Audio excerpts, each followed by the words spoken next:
ஓம் சாய்ராம். ஜெய் சாய்ராம். அன்பு சாய் சொந்தங்களே, அருமை பாபாவின் பந்தங்களே, நீங்களும் உங்கள் அன்பு பிள்ளைகளும் வளமாக, நலமாக, ஆரோக்கியமாக வாழ உங்களை வாழ்த்துகிறேன். இந்த நாள் இனிமையான நாளாக இருக்க எல்லாம் வல்ல சத்குரு சாயப்பாவிடத்தில் பிரார்த்தனை செய்கிறேன். பொதுவாகவே சில பேர்கள் சொல்கிறார்கள், நான் நான் என்று மமதை கொள்கிறார்கள்.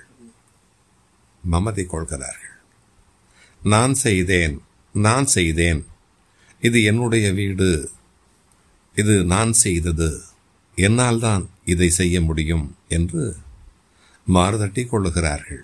நான் நான் நான் நான் செய்தேன், நான் கொன்றேன் என்று மகாபாரதத்திலே அர்ஜுனன் சொன்னதற்கு கிருஷ்ணர் சொன்னதை நாம் அறிந்தோம்.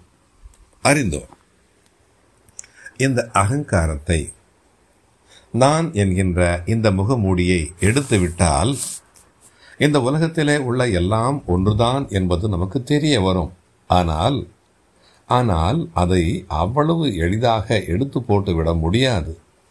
ஏனென்று சொன்னால், ஆதி முதல் சலனமே இந்த நான் என்கின்ற உணர்வு என்று சொல்லப்படுகிறது.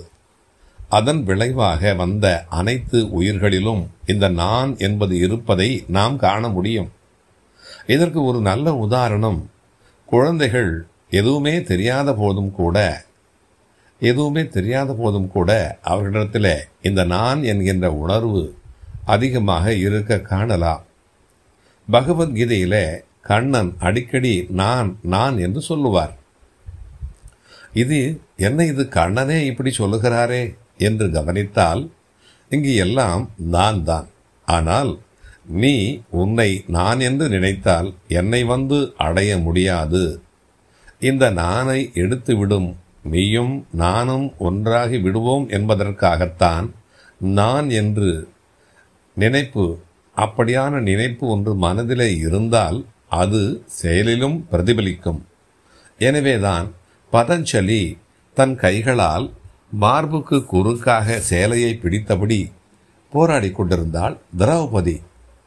அவள் கைகளை எடுத்து தலைக்கு மேலே கூப்பிய பொழுது அவளிடம் இருந்த நான் என்பது விலகி போனது.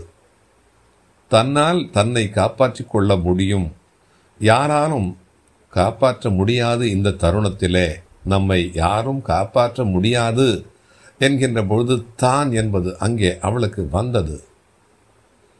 அப்பொழுது அவள் கைகளை தன்னால் இயலாது என்று எப்பொழுது நினைத்து கைகளை மேலே தூக்கினாளோ அந்த நிமிடம் வந்தான் கண்ணன். அந்த கட்டத்தில் அவளுக்கு அந்த சரணாகதி தத்துவத்தை மனதிலே புகுத்தியது யார்? கண்ணனின் லீலைதான். இல்லை என்றால் போராடுபவள் கைகளை மேலே ஒரு காலம் தூக்கி இருக்க மாட்டாள். அவள் மூலமாக மிகப்பெரிய சூக்ஷ்மத்தை உடைத்தெறிந்தான் கண்ணன். இந்த நான் என்கின்ற உணர்வு எப்பொழுது நீங்கும்? மனம் புலன் வழி செல்லாமல் உள்முகமாக திரும்பி அமைதி அடைந்து ஆதி மூலத்தின் மௌனமான சலனமில்லாத நிலைக்கு போகின்ற பொழுதுதான் அது நீங்கும். அந்த நிலை நிலைத்திருக்க வேண்டியதுதான் நம்முடைய தேவை. பல வகையான உளவியல் பயிற்சிகள் வற்புறுத்தப்படுகின்றது. ஒவ்வொரு பயிற்சியாக மேலேறி களங்கங்களை சிறிதாக நீக்கிவிட்டு அந்த கதியை நாம் அடைய முடியும் பொழுதுதான் அதில் நிலைத்திருக்க முடியும். இல்லை என்றால் அந்த நிலையில் நழுவல் ஏற்பட்டு திரும்பவும் மேலேற போராட வேண்டிய அவசியம் ஏற்பட்டு விடும். இதை புராணங்களிலே நாம் படித்திருக்கிறோம். பல சமயங்களிலே தவசீலர்கள் தங்களுடைய தவ வலிமையை இழந்து மீண்டும் தவம் செய்ய வேண்டிய கட்டாயத்திற்கு ஆளாகி விடுவதை தெளிவான குருவின் மூலம் முறையான பயிற்சியை தளராத வைராகியத்துடன் கடைபிடித்து வெற்றி கண்ட அந்த சாதகர்களே யோகத்தில் நிலைத்திருக்க முடியும். மனிதன் பிறப்பதற்கு முன்பே போராட்டம் ஆரம்பித்து விடுகிறது. மில்லியன் கணக்கில் உயிரணுக்கள், அதில் ஒன்று மட்டுமே ஜெயிக்கிறது. இதில் போராடிய அணுக்கள் ஏராளம் ஏராளம். வேண்டாம் போராட்டம் என்று ஒதுங்கி போன அணுக்கள் வேறு, இயலாமை காரணம் முடிந்து போன அணுக்களும் உண்டு. வெற்றி ஒரு அணுவுக்குத்தான்.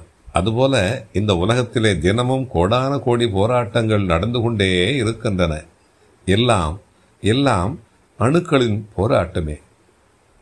நம் கண்களில் தென்படுகின்ற, நம்முடைய கண்களிலே தென்படாத அனைத்து விஷயங்களிலும் இந்த போராட்டம் இருந்து கொண்டே இருக்கிறது. ஆனால் நம் கண்களுக்கு அவை தெரிவது இல்லை. தென்படவில்லையே என்பதற்காக அவைகள் நடக்கவில்லை என்று ஆகிவிடுமா?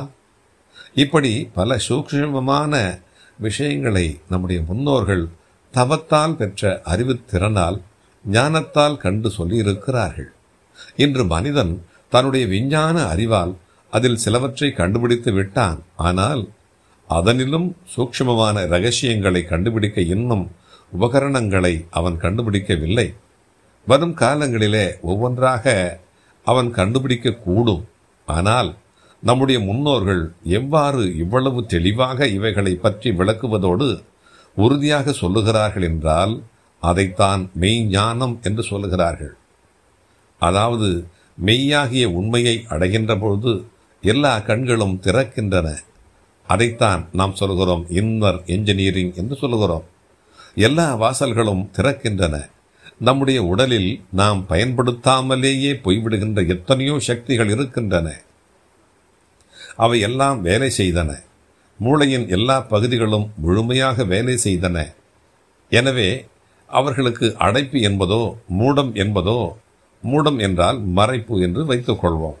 ஒரு விஷயம் மறைக்கப்பட்டதால் அது தெரியாதவன் அந்த விஷயத்தை பொறுத்தவரை மூடப்பட்டவன் தானே. எனவே அவன் முட்டாள் என்று சொல்லுகிறார்கள். கிடையாது. எனவே அவர்களுக்கு தெரியாத எதுவும் உலகத்தில் இல்லை. ஏனென்றால் மொத்த உலகமாகவே அவர்கள் ஆகிவிடுகிறார்கள். இன்று விஞ்ஞானிகளின் கண்டுபிடிப்பிலே ஒரு வேதனையான விஷயம் என்னவென்று சொன்னால், உலகிலேயே சிறந்த அறிவாளியான ஒருவர் கூட வெறும் 6% மூளை திறனைத்தான் தன்னுடைய வாழ்நாளிலே பயன்படுத்துகிறார் என்பதுதான்.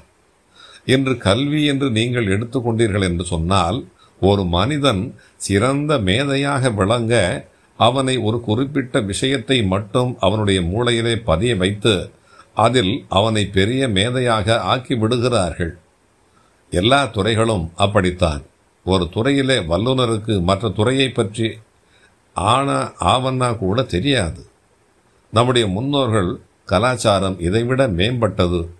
எவ்வாறு என்று சொன்னால், இளம் வயதில் குருகுல வாசத்திலே நுழைகின்ற மாணவன் ஆய கலைகள் 64 தேர்ச்சி பெற்றுதான் வெளியே வருவான். அதில் இல்லாத விஷயங்களே உலகில் கிடையாது. எனவே அவர்களுடைய மூளையினுடைய பயன்பாடு அதிகமாக இருந்தது.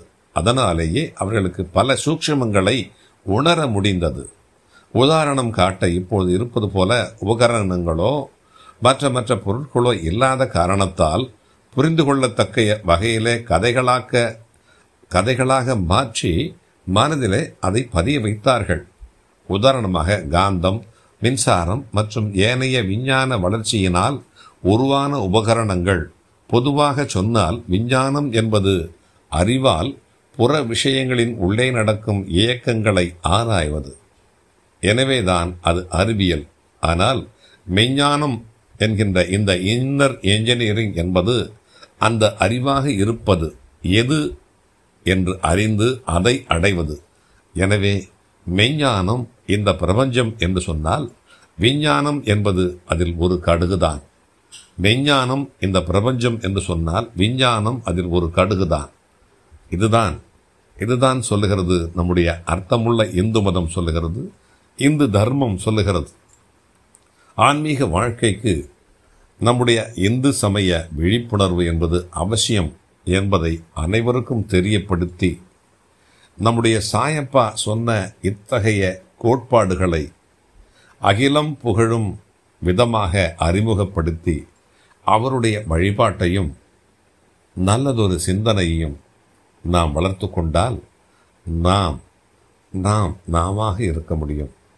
நான் என்கின்ற இந்த முகமூடியை களைந்துவிட்டு நாம் என்று நாம் ஆகினால் இந்த சாயப்பானுடைய பக்தர்கள் அனைவரும் இந்த உலகத்தையே வெல்ல முடியும்.